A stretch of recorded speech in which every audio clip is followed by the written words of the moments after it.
Welcome back to Fly Fishing Rutland Water. Today's video is completely unplanned. It came about as a result of a friend invite on Facebook. If anybody from the fishing community sends me a friend request on Facebook, I always accept it, even if I know them or not. Now this friend request was from a chap called Kieran, and not long after I accepted the request, I got a message on Messenger. And basically Kieran told me that he worked for Airflo and asked me if I would be interested in trying out some of their stuff. So obviously I said yes. And he asked me if there was anything in particular I was kind of needing for the new season. And I basically said, yeah, I've been using this Airflo Superflo for a couple of years now and I absolutely love it. But this one's had a couple of seasons on the boat. I was going to buy a new one anyway, but I thought I may as well ask for a new floating line. And Kieran said, we've got something else you might want to try. It's this new Airflo Superflo Universal Taper, and it's a ridge line, and this is the version 2.0. This is a brand new line for the UK. It's been on sale in America for a little while now, but he said that if he sent it to me, I would probably be the first UK video review of the line. So I said, absolutely yes. So this is the line. It arrived this morning. I'm immediately going to try it out. I've literally stripped it right off the spool, put it onto my Hardy Ultra Light reel. So I need to get out right away and try it. I can't think of anywhere better to try it than good old Rutland water. So let's get out and give it a go. So what I'm going to do today is try the original Superflo and the new Superflo, my 6-weight Hardy Ultralight and my 7-weight Hardy Wraith. And I just want to see how the new line compares with the old one that I absolutely already love. A couple of things. I had to get special permission from Anglian Water to shoot this video because this is closed season, so there is absolutely no fishing. And they were kind enough to basically give me some guidance on how to go about it, let the wardens know and stuff like that. So I am here with the absolute permission of Anglian Water. I'm going to go and get my rods and I'll show you how I'm not fishing whilst fishing. Just give me a couple of seconds. Right, so the rods are both set up. But what I've done is I didn't want to cast over the grass, so what I've done is I've taken a fly and I've snipped the barb off. So I'll be casting with the weight of a fly, but there's no hook on here, so there's no way I can hook a fish out of season. I haven't cast a line since the end of October, so if my casting's rusty, then I apologise profusely. And considering the grief I got early last season about the quality of my casting, I just hope I can do a half decent job for you. Let's get the line in the water. I'm not wading, I just wanted to have the line in the water. I don't like to have the line on the bank, particularly with these Superflo lines, because they're not the cheapest of lines. Because I haven't been fishing for a while, I'm thinking about how can I take some of the effort out. And I had a lot of thought about just as a technique you use when you are salmon fishing, and it's to think of the thumb. Because if you think of the thumb, all the movement is around the thumb. You're not thinking of the arm and doing all this stuff. So I'm actually hoping that a few months off is going to make me a better caster. The Superflo, the Superflo is just easy. I mean, I like this line, I've always loved this line.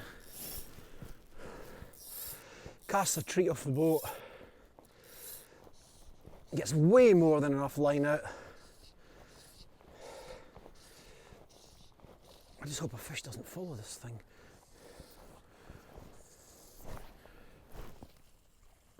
Yeah, seriously. The original Superflo, absolutely faultless line this is. Absolutely love it. Probably casting better because of the time off, I think. Trying to use less arm action. Yeah, that's nice. That's going out beautifully. So I'm casting at the length of line that I would normally use with a Superflo off the boat. Happy with it. The casting's absolutely fine. So if nothing else changed, I would buy another one of these right away. Now, to make sure I do a proper comparison, I'm going to use the new line on this rod with the exact same fly, so everything is identical. It is a beautiful morning. It's nice to see the reservoir is starting to fill up again as well. It's been incredibly low and we haven't had much rain. So it's starting to fill up nicely. I'm hoping within a few weeks it's up to full level again. So first cast with the new Superflo. Let's see what it's like. First impressions is the running line is a lot thinner than the original rod. The running line's red. The main line is kind of very, very light blue. It's not dissimilar to the Superflo tip lines, the slow sinking ones. Oh, this is really easy. Oh wow, it feels very light. That's the one thing I will say. Immediately, I don't feel much in the way of line. The head is a lot shorter, so you don't really need to load as much line. I mean, this line's straight at the box, so it's not had any action at all so far. I want to see just how much it will cast with very minimal load. And I've only got a couple of rod lengths, so I just want to see if it will... Yeah, that's nice. For really short in work, you can actually load this. You can load the rod with very little line out because it's a shorter shooting head, which is fabulous. It's very light. I can't believe how light it feels compared to the original. It's quite a new line, obviously, so it's going to have a bit of coil in it. I'm not going to go for any kind of distance casting records today.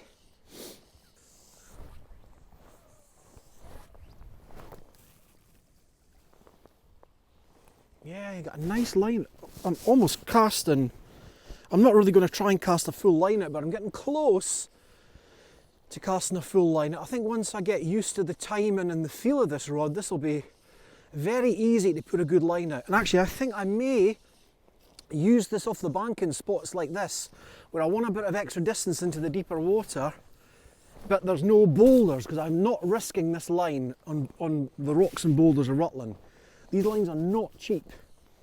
I think on the Airflo site they retail at £99, so this is right at the top end of kind of fly line pricing territory, but I really do like it. I think this is a smashing line. Oh, this would be great off the boat, because with minimal backcasting you can get a really nice line out. I like this as a running line. It's a nice running line. It's quite comfortable. It's a little bit stiffer than the other Airflo lines. The running line is anyway. But that actually could be quite good. It might stop it tangling. Some of the more supple ones are a bit too easy to tangle. Just off the spool this morning, and it's quite cold water. But I have to say I'm delighted. Okay, so on the ultralight we used a line weight that was one above the rod weight, which is what most anglers do.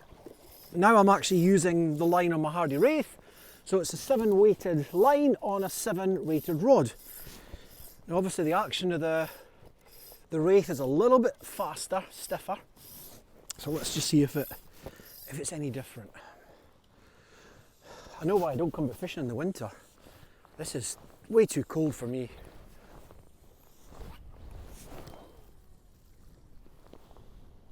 It goes out just as straight, it goes out just as well on the heavier rod. The wind's a bit gusty today, so it's a bit harder to gauge the backcast. I'll try the same thing as I did earlier with a little bit of line, just a very short shooting head, just to see what it's like with very little line out. Yeah, that's good for short range work. Quite delicate presentation. If you were casting to a fish close in, you don't need to have much of the head out through the rod rings to be able to load the rod. Even when you're using the line at the same rating as the rod, casting more line out. I'm almost casting the full line out with the Wraith. There's a bit of me thinks that actually it might be worth going up to the 8-weighted line on a 7-weighted fast action rod. Might just give you something a little bit more to pull against. I can actually, I don't really feel the line much. Yeah,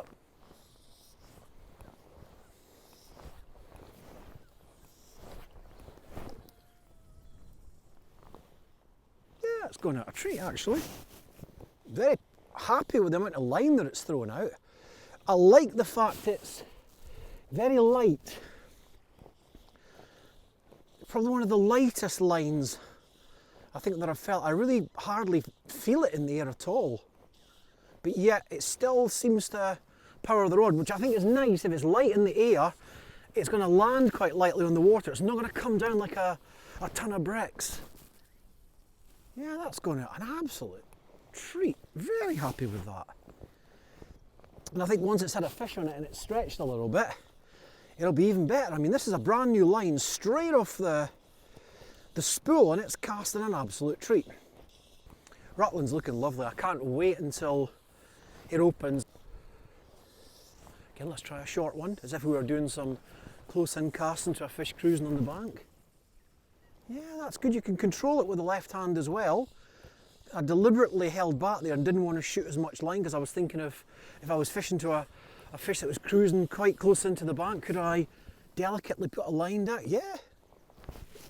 Nice and easy. The new Airflo Superflo Ridge line. It does feel great, casts absolutely great. Works on obviously 6-weighted rods, 7-weighted rods. You can kind of do what you like actually, but you can pick one that's rated for the rod and it casts it absolutely fine, or you can use one that's maybe a line weight up, and again it casts equally fine. I'm very happy with it. I'll be using this off the boat all season. I don't think I'll be using it off the bank. I would maybe use it on the bank in a spot like this, where I'm in the water and the line stays lubricated. I would not use this line on the rocks in Rutland. These granite rocks with the wire are treacherous. You can ruin a line on the first cast, and given that this line is nearly £1 shy of £100, you kind of want to keep it for places where it's going to be kind of cared for and looked after. So now we're back in the warmth of the house. There's a couple of things that came to me after I'd been fishing that I never really explained well when I was out on the water. The first thing is how hard it is to feel the ridges. You just don't feel the ridges on this line at all. And that's why a lot of people don't like ridge lines, because they don't like the feel of the ridges. Now, what they've done here is they've changed the structure of the line. The original ridge lines had a lot more ridges around them. This one, they've reduced the number of ridges, which means that it reduces that kind of harsh feel that the line has. I can't really tell that this is a ridge line at all. Even when it's not wet, it's got a very, very slick feel to it. I mean, I think it's also slightly more supple than the original Superflo line.